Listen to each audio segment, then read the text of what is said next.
بتاعها اذا كان بتاع الصبيله او الكرمايه او الطابوت، وبغرز الصناره من هنا بطلعها من عند الضفر. نعم لا مش عارف. وبرضه كله شغال بالابره، يعني اهم حاجه الابره اهي.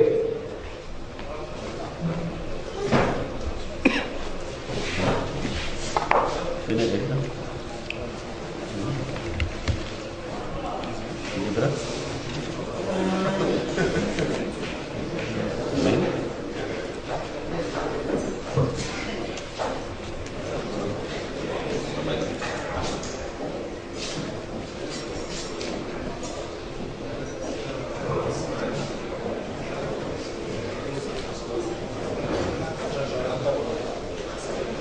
باجي عليها من هنا كده.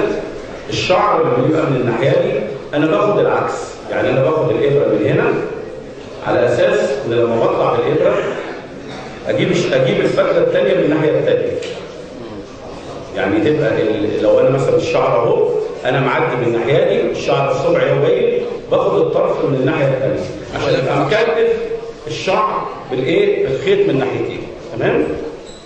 وبعدين ابتدي اربط كده الرباط العادي اللي هو دي 1 2. خلاص كده خلصت الرباط ده. طبعا لو ما كملتش الرباط الاخير وانا ماشي الطعمه هتتكون تاني. الطعمه ايه؟ هتتكون تاني. لابد ان انا الطرف الخيط ده، الطرف ده باخد بيه على الشعر. ادي 1 2 وشلت السناره لتحت، بقت الطعمه وانا ماشي السناره موجوده هنا والطعمه ماشيه على طبيعتها وكأنها حيه في الميه. دي الخطوه. طب يا حاج احنا السناره بتبقى فوق كده ولا لا هنا، لا هي ما بتنزلش اكتر من كده. يعني السمكه هي السمكه بتشربها كلها. السمكه بتشربها كلها. يعني ايه؟ اذا كانت السمكه صغيره ولا بتاع ممكن تقرا، لما لو كان قرش او مثلا اي نوع من السمك هو بياخدها كلها. يعني ما تقولش مثلا ان احنا لو نزلت السناره، لان انا لو نزلت السناره هنا وهنا دي هنا السناره بقت هنا محكومه.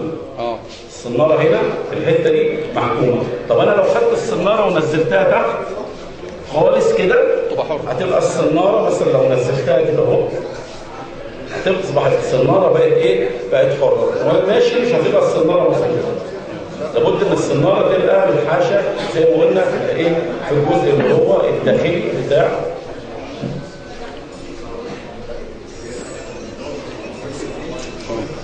ماشي؟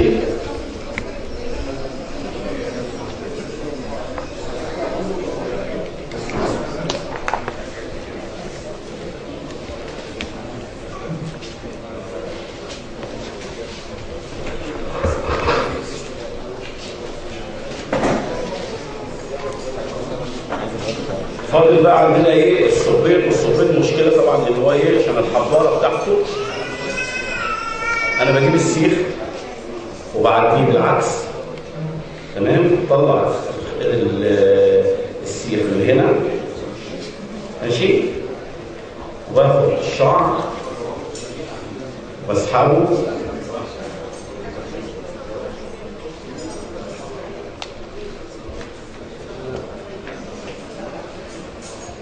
طلع الشعر من هنا علشان برضه بنبعد بعيد عن الحفار.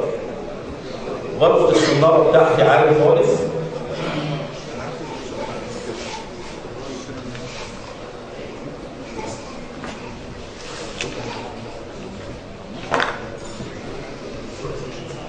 واحد 2 3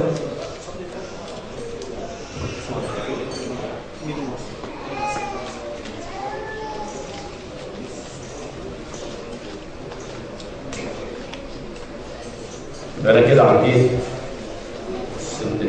الشعر من الظهر من البط بتاع السناره. فلو كنت السناره بقى هنبتدي نيجي من عند الراس بتاع السربيطه ونغرز السناره نطلعها برضه زي الكرمايه وزي الطابوت من عند الضفره. تمام؟ اصبحت السناره بقت اهي والصوبيه، لو انا مشيت فيها كده برضه من غير ما نستعمل الخيط والابره يبقى الصوبيه هتبقى متكوبه كده، فبالتالي هتبرم وما تتضربش. فهنرجع برضه نروح جاي انا بالابره والفتله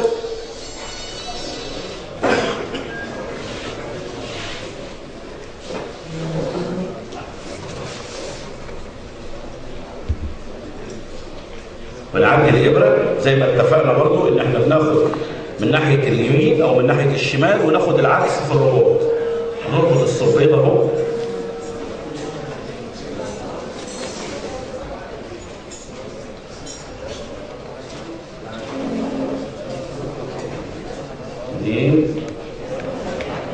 تمام.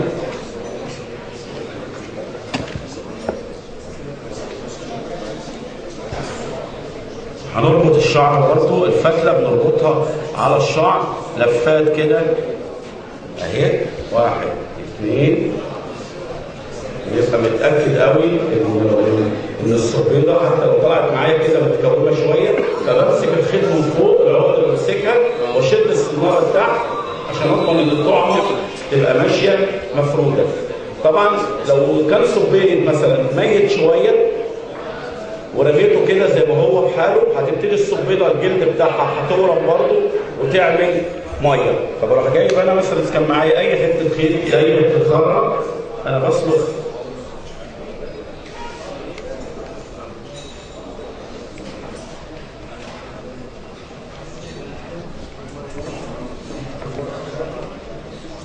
ابتدى ايه؟